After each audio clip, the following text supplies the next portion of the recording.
Hola amigos, ¿cómo están? Bienvenidos a este nuevo audio, video o podcast, como quieras llamarlo, de tu canal, mi canal Cristian Toriasi de teología, teología cristiana, teología bíblica, teología arminiano-wesleyana, vida cristiana y todo lo que te pueda servir para tu crecimiento a la imagen de nuestro Señor Jesucristo. Vamos a desarrollar una pregunta. ¿Israel o la Iglesia? ¿Teología de reemplazo, teología del pacto o el cumplimiento pleno de las promesas de Dios en dos pueblos? Vamos a desarrollar el dilema de la continuidad o discontinuidad de el plan de Dios en el pueblo de Israel y la naturaleza de la iglesia. ¿Es la iglesia el nuevo Israel? ¿Ha desechado el Señor a su pueblo? ¿El hecho de que exista hoy un Estado de Israel es señal de que Dios está cumpliendo sus promesas? ¿Tiene alguna injerencia en la teología del reemplazo? ¿Está equivocada la teología del reemplazo? Bien, todo esto vamos a tratar de verlo en este audio video o en este podcast. Bueno, si te gusta, por favor, deja un like y si no te gusta también deja un dislike, pero por favor te pido que ayudes a mover este canal y también que lo compartas para que muchos puedan ser participantes. Bueno, vamos a empezar leyendo un texto que es el caballito de batalla de la teología del reemplazo. Primero lo voy a leer y después vamos a definir qué es la teología del reemplazo y vamos a hablar algunas particularidades acerca de la teología del pacto que tiene que ver con la teología del reemplazo. Y el texto está en Gálatas, capítulo 3, versículo 29. Gálatas capítulo 3, versículo 29, dice así en la versión Reina Valera. Dice, y si vosotros sois de Cristo, ciertamente linaje de Abraham sois y herederos según la promesa. Y si vosotros sois de Cristo, ciertamente linaje de Abraham sois y herederos según la promesa. Este texto, como les dije, es el caballito de batalla de la teología del reemplazo, que dice que la iglesia reemplazó a causa de su incredulidad a Israel en cuanto a ser el pueblo de la promesa. Y se sobreentiende que en este texto Pablo le está diciendo a los Gálatas que si ellos son de Cristo, si le pertenecen a Cristo por la fe, son parte del linaje de Abraham y herederos según la promesa, es decir, según la promesa hecha a Abraham, que la tenemos allí en Génesis 12 y en Génesis 15. Pero vamos a comenzar, ya que hemos expuesto el texto, después vamos a hacer una exégesis de ese texto, pero vamos a comenzar detallando un poco acerca de lo que es la teología del reemplazo. Para entender la teología del reemplazo hay que tener en cuenta lo que es la teología del pacto. La teología del pacto es un sistema de interpretación de las escrituras en base a dos pactos que en ellas se traslucen. El pacto de las obras y el pacto de gracia. Algunos presentan tres pactos: las obras, el pacto de redención y el pacto de gracia. En sí, la teología del pacto muestra que Dios al principio hizo un pacto de obras con Adán. Le prometió vida eterna por la obediencia y muerte por la desobediencia. Adán fracasó y la muerte entró a la raza humana. Ahora, Dios, para resolver este dilema que al parecer era insalvable, interviene haciendo un pacto de gracia o un pacto de redención, por el cual se soluciona el problema del pecado a través de un mediador, del Hijo de Dios, del Dios hecho hombre. Bien, la, la teología del pacto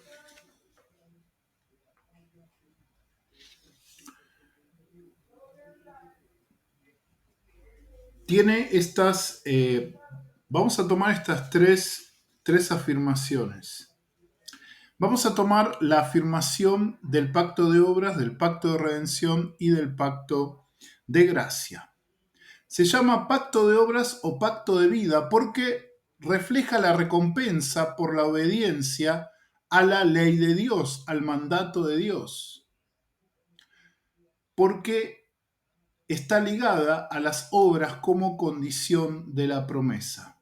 Dios hace un pacto con nuestro ancestro Adán como cabeza o representante de la raza humana, en el cual se compromete a bendecirlo con vida eterna si él cumplía en obediencia. Si desobedecía, sería juzgado con la muerte. La base bíblica para este pacto la tenemos allí en Génesis capítulo 2, verso 16 y 17, donde se dictaminan los términos del pacto de las obras.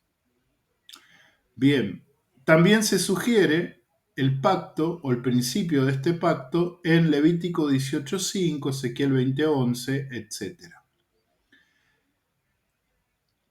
¿En qué se caracteriza este pacto? En que hay una promesa, es decir, la promesa del pacto de obras es que si Adán obedecía el mandato, no moriría. Y ello se sobreentiende en la declaración negativa de Génesis 2:17. El día que de él comieres, ciertamente morirás. Es decir, que si permanecía fiel y no comía de ese árbol, ciertamente iba a heredar la vida eterna, porque estaba también allí el árbol de la vida. Sea que lo tomemos como algo simbólico o no, se sobreentiende que era una condición sine qua non para poder desarrollar el pacto de Dios con la raza humana, la obediencia. Bien, obviamente el hombre rompe este pacto y es necesaria la intervención de Dios. Por eso allí viene lo que sería el pacto de la redención. El pacto de la redención es entre el Padre y el Hijo, hecho en el pasado eterno. En él se acuerda la redención de la raza humana, donde el Padre designa al Hijo como mediador, el segundo Adán, cuya vida se daría por salvación de todo el mundo.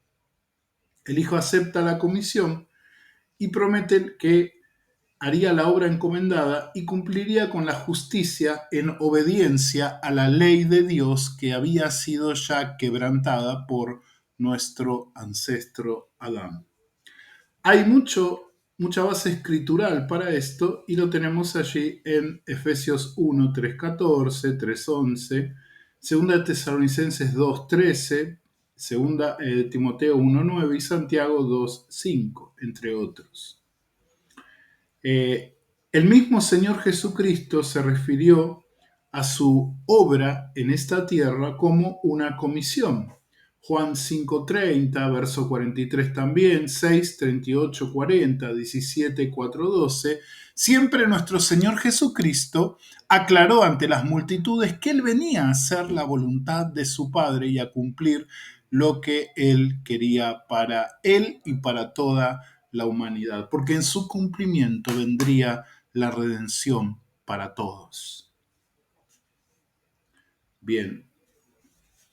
Y después tenemos que Jesús cumple perfectamente este pacto de redención y por lo tanto se inaugura el pacto de la gracia, El pacto de la gracia se hace entre Dios y aquellos que eligen estar en Cristo Jesús. Él ofrece salvación a aquellos que entran en la elección que el Padre hizo en la eternidad para salvación en Cristo Jesús.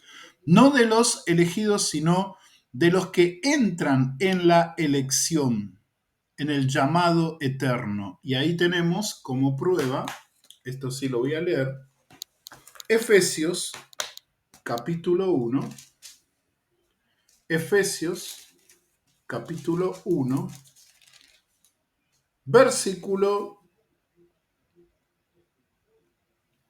3 y 4. Dice, bendito sea el Dios y Padre de nuestro Señor Jesucristo, que nos bendijo con toda bendición espiritual en los lugares celestiales en Cristo Jesús, según nos escogió en Él, o sea, en Cristo, antes de la fundación del mundo, para que fuésemos santos y sin mancha delante de Él, en amor, habiéndonos predestinado para ser adoptados hijos suyos por medio de Jesucristo, según el puro afecto de su voluntad. Entonces, el pacto de redención es entre Cristo y aquellos que hacen efectiva a través de la obra del nuevo nacimiento, de la justificación y el nuevo nacimiento, su elección en Cristo Jesús. Entonces, este es el pacto de la gracia o el pacto de la... Sí, el pacto de la gracia. Es un pacto de misericordia. Dios pone a su Hijo como garantía de nuestra salvación. Dios, a través de su gracia, le permite al ser humano satisfacer las exigencias del pacto por el don del Espíritu Santo. Es un pacto que incluye a todos los que son parte de la Trinidad, a las tres personas de la divinidad. El origen del pacto está en el amor del Padre, también en la obra redentiva del Hijo y en la gloriosa aplicación que hace de la gracia el Espíritu Santo en los corazones de aquellos que creen en Él. Es un pacto eterno e inquebrantable. El pacto no puede cambiarse. Dios siempre será fiel al pacto que ha prometido y provisto. Es un pacto en el cual son llamados todas las personas a ser parte de él. Bien, ahora, dicho esto, vamos a introducir lo que es la teología del reemplazo. Como dijimos, según la teología del pacto, hay tres o dos pactos, porque el de la redención y la gracia pueden estar unidos. Bueno, yo acá lo presenté como tres, pero es lo mismo. Y tenemos allí el tema del reemplazo. Porque para que haya redención, al parecer, tuvo que haber primeramente el rechazo del pueblo escogido de Dios. No porque Dios determinara que Israel debía rechazar al Mesías, de ninguna manera, porque estaba prometido que el Mesías vendría a su pueblo, que el Mesías levantaría a su pueblo, que el Mesías bendeciría a su pueblo. Ahora, en la teología del pacto tenemos también la teología del reemplazo. Esta es una distinción de la teología del pacto.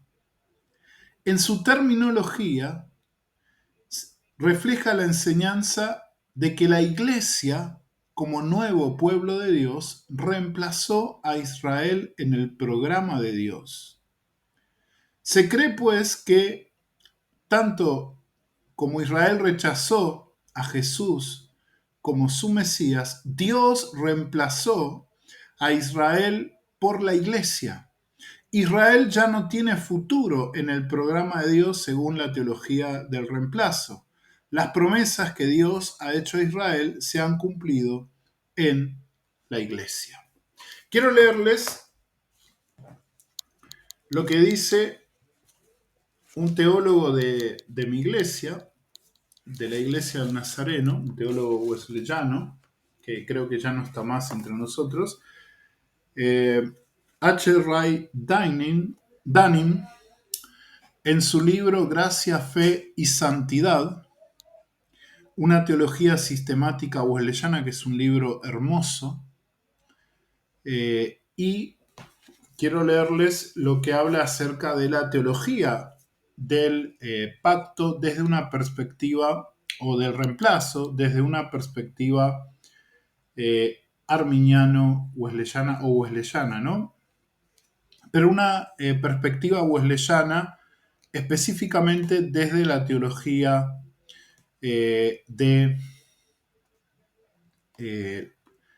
desde la teología abierta, ¿sí? Bien, o teología del amor también conocida. Voy a leerles desde la página 510, y entre la página 510 y 511. Dice así el autor: aunque no se haya expresado alguna vez exactamente de esta manera, la metáfora más difundida en el Nuevo Testamento para la Iglesia es el Nuevo Israel. La implicación aquí es que hay continuidad y también discontinuidad con el antiguo Israel. Los pasajes centrales que contienen esta diferencia son 1 de Pedro 2, 9, 10, no lo voy a leer, pero te animo a que lo leas, y también Romanos 9, 25, 26. Dice: como también en Oseas dice, llamaré pueblo mío al que no era pueblo mío, y a la no amada, amada, y en lugar de donde se les dijo, vosotros no sois pueblo mío, allí serán llamados hijos del Dios viviente. Estos pasajes, junto a muchos otros, enfatizan lo nuevo del pueblo de Dios en el Nuevo Testamento, aunque en ambos casos es en relación con el antiguo pueblo de Dios. Aquí Paul Miner está correcto en un sentido, y en otro sentido significativamente equivocado cuando dice que Pablo no recurrió al concepto de dos Israel, el antiguo, el nuevo, o el falso y el verdadero. La diferencia entre el falso y el verdadero ya aparece en Isaías 56 al 66. Además, la diferencia entre el antiguo y el nuevo es explicado en la manera en que la iglesia es constituida, en contraste con la manera en que Israel fue constituido. Ambos son llamados a la existencia por la actividad de Dios, pero uno está orientado hacia la vida nacional, que le provee un enfoque unificador, mientras que la otra existe sin distinción nacionalista y es constituida por el Espíritu Santo.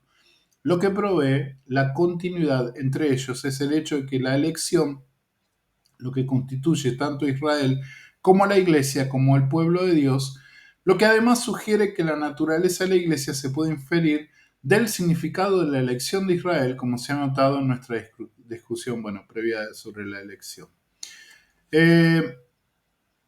Después habla de la alegoría que hace Pablo en Romanos 11. Dice: pero aunque es el mismo árbol de olivo, la intervención quirúrgica es tan radical en la extirpación de algunas de las ramas y en el injerto de otras que la discontinuidad también es clara. Las ramas muertas del antiguo Israel son cortadas del árbol, y el injerto de los gentiles representa, en el menor de los casos, un cambio mayor como el que se ve en cómo se ve el árbol. La naturaleza, tanto de la continuidad como de la discontinuidad, se alza en oposición radical contra la premisa básica de la teología dispensacional de que hay un doble propósito expresado en la formación de dos pueblos que mantengan su distinción hasta la eternidad. Pero esa distinción entre Israel y la Iglesia, tan ampliamente acogida entre los cristianos conservadores, simplemente no resiste la prueba de la exégesis bíblica. Hay un solo pueblo de Dios cuya continuidad está directamente relacionada con los propósitos redentores de Dios. Dice, la continuidad entre el antiguo pueblo de Dios y el nuevo es teológica y se origina en la promesa de Abraham. El llamado de Dios a este patriarca incluía la promesa de que serían benditas en él todas las familias de la tierra, Génesis 12:3. Por consiguiente, la misión yace en la raíz del escogimiento inicial de Dios, del Padre de los fieles. Bien.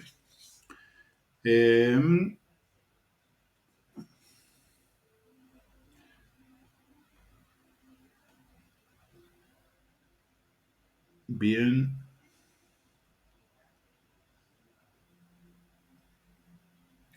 Bueno, entonces la propuesta de este teólogo wesleyano es que no hay dos pueblos, sino que hay un solo pueblo y que ese pueblo es el nuevo Israel, es decir, la iglesia. A ver, quiero ver. Bueno,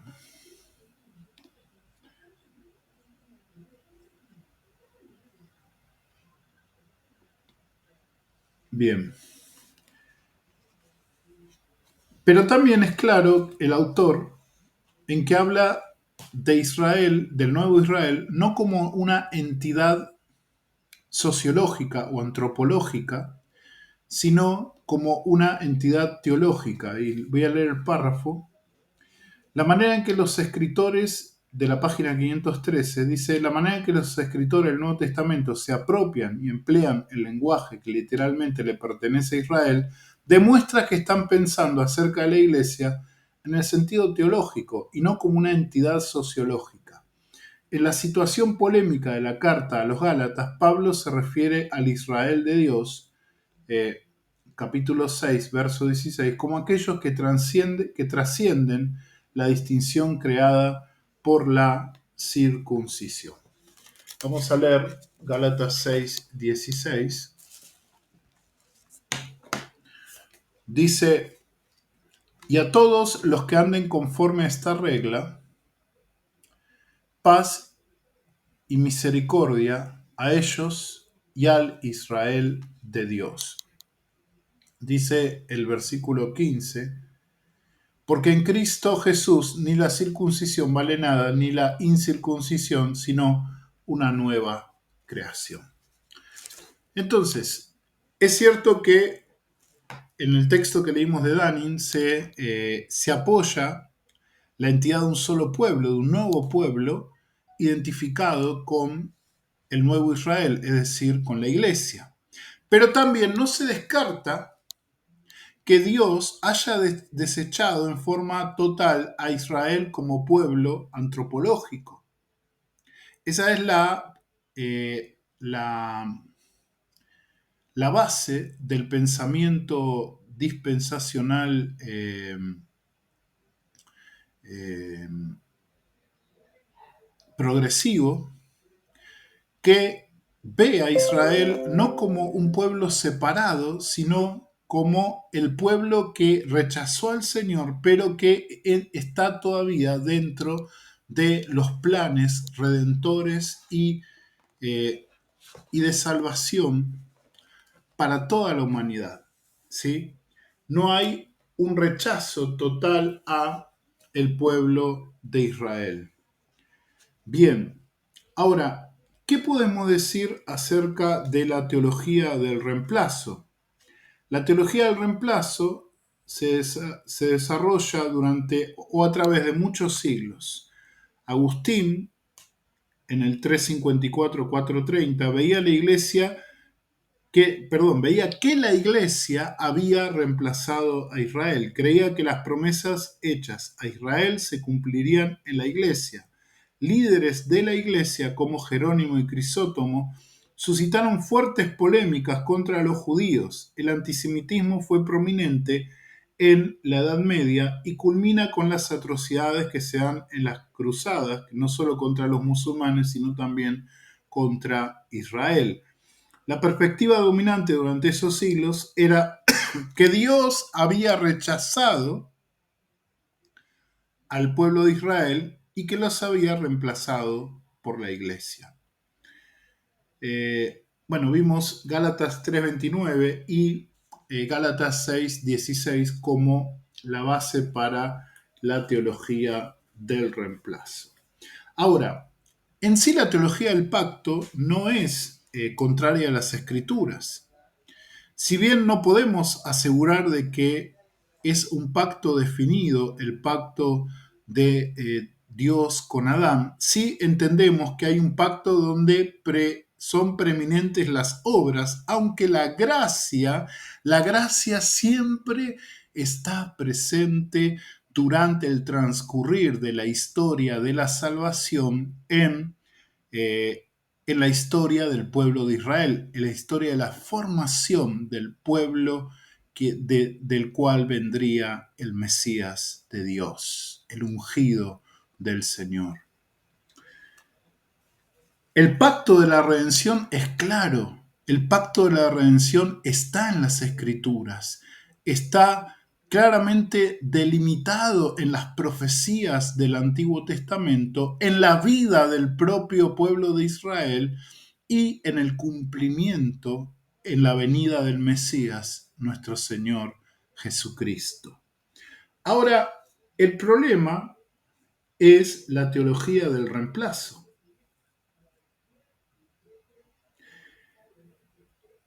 Podemos ver que esta teología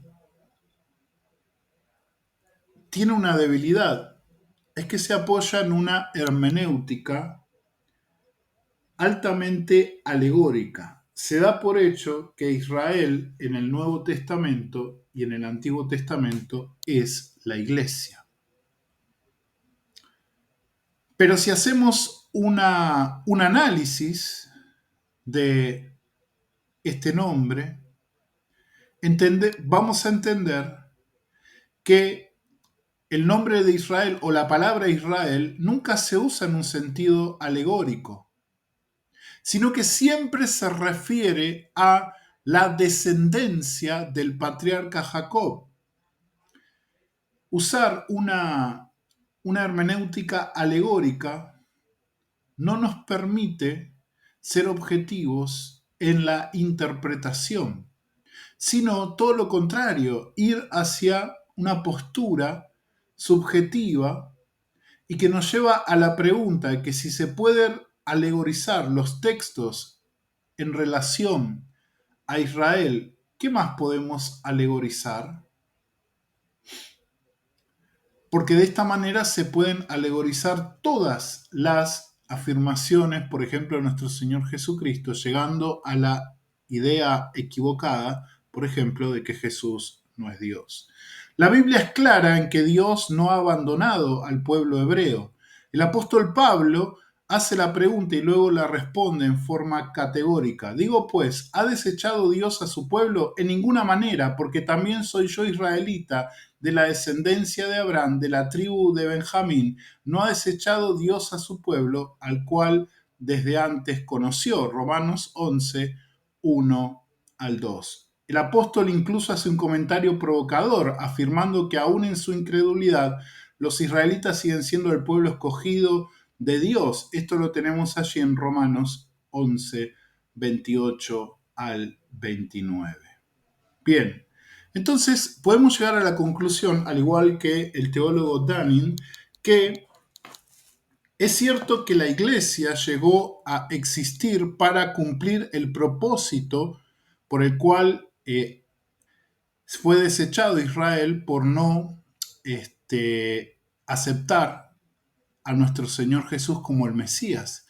Pero aún así hay evidencia bíblica de que Israel en el futuro ha de ser redimido y ha de cumplir su propósito como pueblo de Dios. No solo de ser pueblo de la promesa, sino también de llevar el Evangelio a todas las naciones durante el milenio, según las profecías, por ejemplo, del profeta Zacarías. Bien, vamos a profundizar en otro audio video este tema. Si te gustó, por favor, deja un like y si no lo hiciste, suscríbete para que puedan venirte más videos que vamos a levantar en el futuro. Que Dios te bendiga y nos vemos en el próximo podcast o audio video.